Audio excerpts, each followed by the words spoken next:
Tanghalian po, kain na tayo. Bigay ng Panginoon Diyos. Red rice. Wala lasa?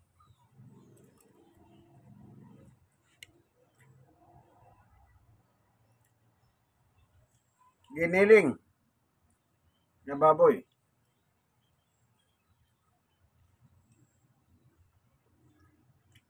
Hmm.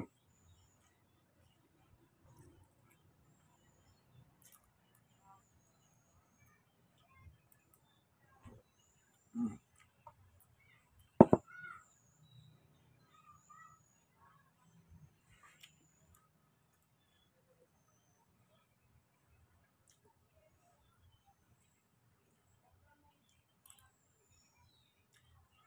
Yung red rice, wala po talaga lasa.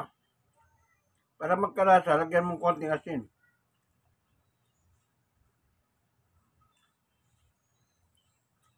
Hmm.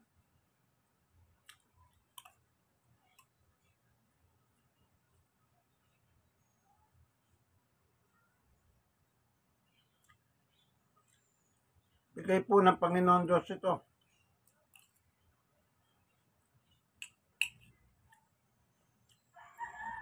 Senior citizen, 62 years old.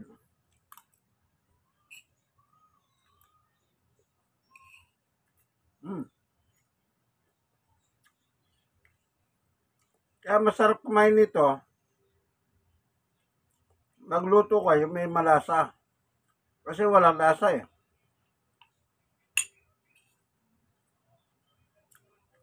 Tapos po, nakakita ako sa palengke, 69 pesos, 1 kilo. Red rice. Hmm.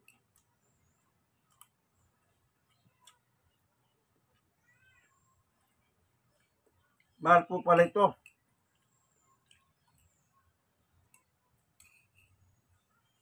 Hmm.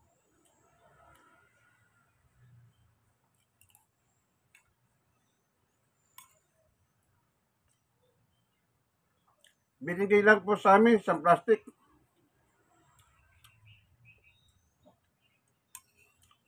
Naalala ko kaya sinahin ko.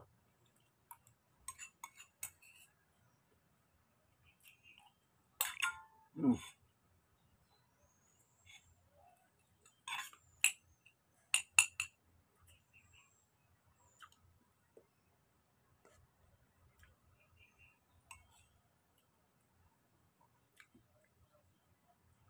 Red rice.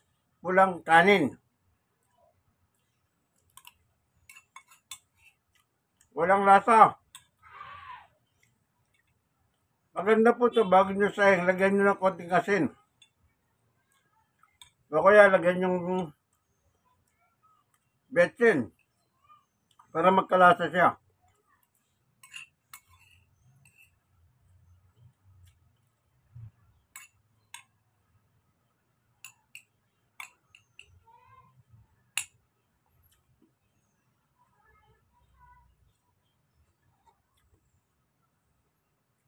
Kaya kung ayaw nyo lagyan ng betsin o asin, kumain kang ulam. Yung disasa. Para sumarap siya. Yung sasa na kakainin mong ulam, yun ang magdadala ng sarap. Kaya nga po sinasabi nila, pagkain ng mga senyor.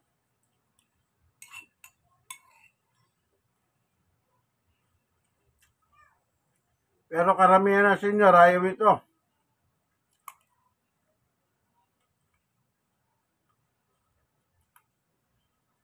Bakit po?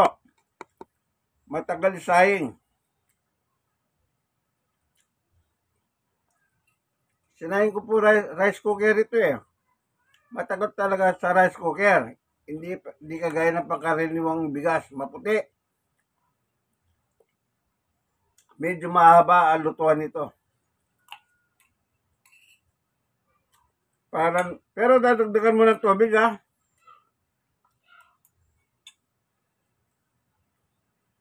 Ugasan nyo. Dagdagan mo ng tubig. Kung nagsasahig ka ng puting bigas, yung normal na tinutubig mo ron, dagdagan mo. Kasi pula ito eh. Matigas kasi kung hindi mo dadagdagan ng tubig. Pag dinagdagan mo ng tubig, ayun. Alam ng rice cooker, alam niyo yung rice cooker para siyang may utak eh. Alam niya yung puting bigas na sinasayang mo, alam niya yung kulay pula. Bakit? Yung puti, madaling maluto. Pero ito, medyo matagal. Alam din ng rice cooker yun. Kasi nakasubok na po kami nung araw, yung binibigay po ni Yorme, black rice. Ang dami ko naipon. Bakit? Yung mga kaibigan ko na ayaw nila kainin, matatanda, binibigay sa akin.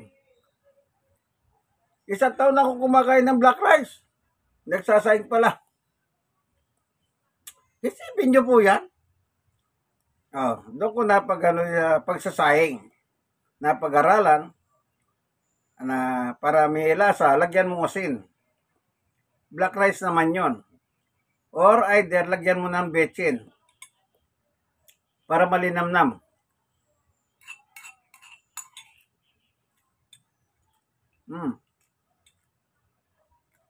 Pero pag wala kang hilig sa kanyan, magluto ka di sarsa.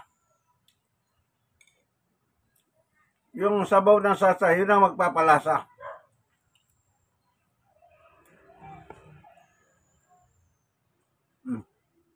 Kunti na lang. Yung iba naman, ginagawa sa purado.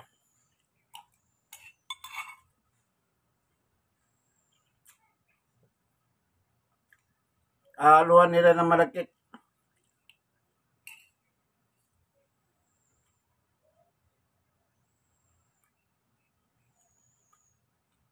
Dahil hindi natin kinasanayan. Ayaw talaga ng mga tao. Bukod sa matagal na sinasahing bago maluto, walang lasa. At higit sa lahat, mahal pa, 1 kilo. 69 pesos, kapon nakita ko.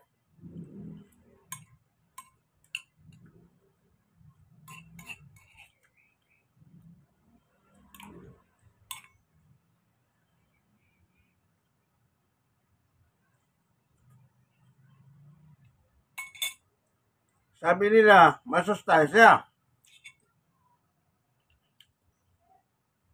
Pang senyor. Paano na kung ang senyor ka, hindi ka nakakakuha ng ayuda. Tapos 1 kilo nito, 69, o baka yung iba, 70, 70 plus. Meron pa nga pong nakita nung araw, 100.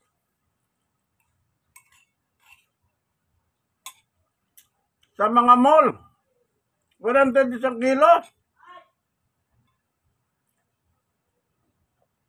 Para ka lang makakain, bili ka ng 100 kilo, pesos, 1 kilo.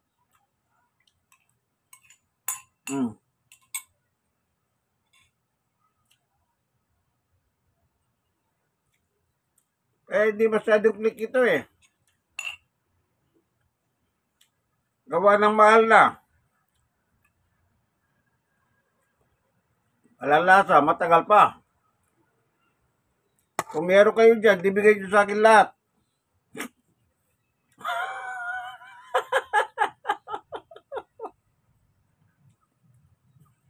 Bigla po ako. Bigay nyo sa akin lahat. 2 kamay kong tatanggapin. Bakit? Paborito ko eh. Matyaga ako.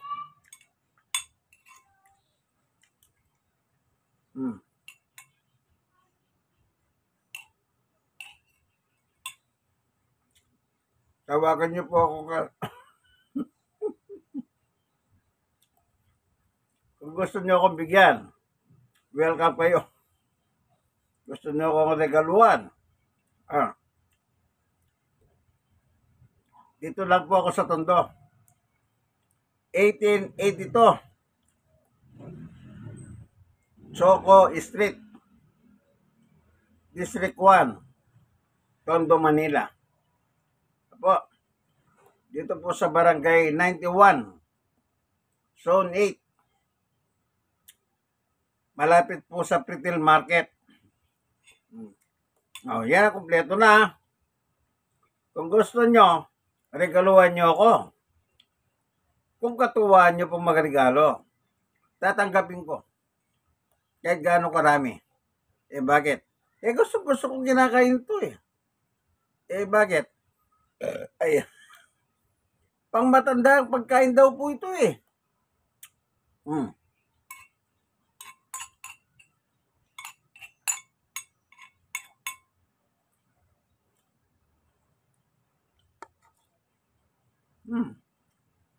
Giling. Malasa. Kaya pag sinubo mo, malasa. Kasi yung giniling. Ano po?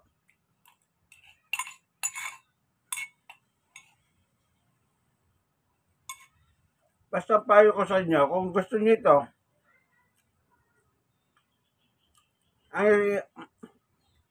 ang ulam nyo, disasa.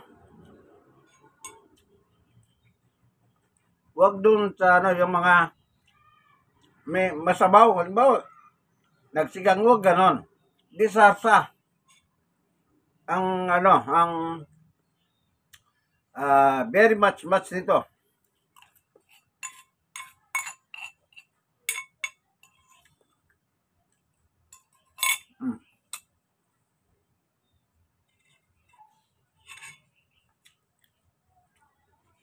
Pero kung wala kang disasa,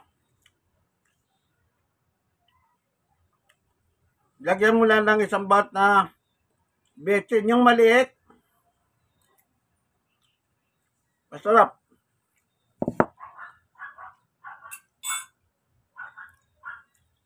Sasarap niya.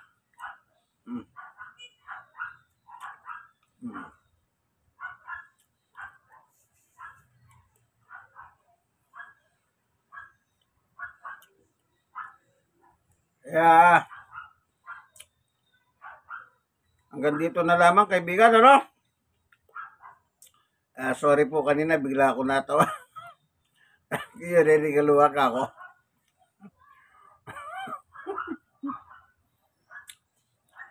Masaya lang ako. Happy person. Ganun po ako. Kaya ang itsura kong ito, tingnan nyo po. 62, eniap na ako. Sa susunod na buwan, o 62 eniap. Malapit na ako maging 64. Ay, 63. Tingnan nyo yung itsura ko. Mukha pa po 63 to.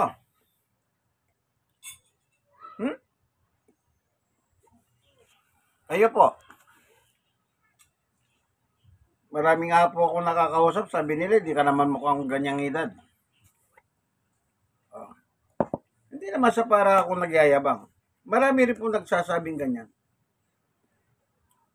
Tignan nyo yung itsura ko. Di po ba kalbo, guwapo? Bakit po ako natawa? Opo. Kalbo, pero guwapo.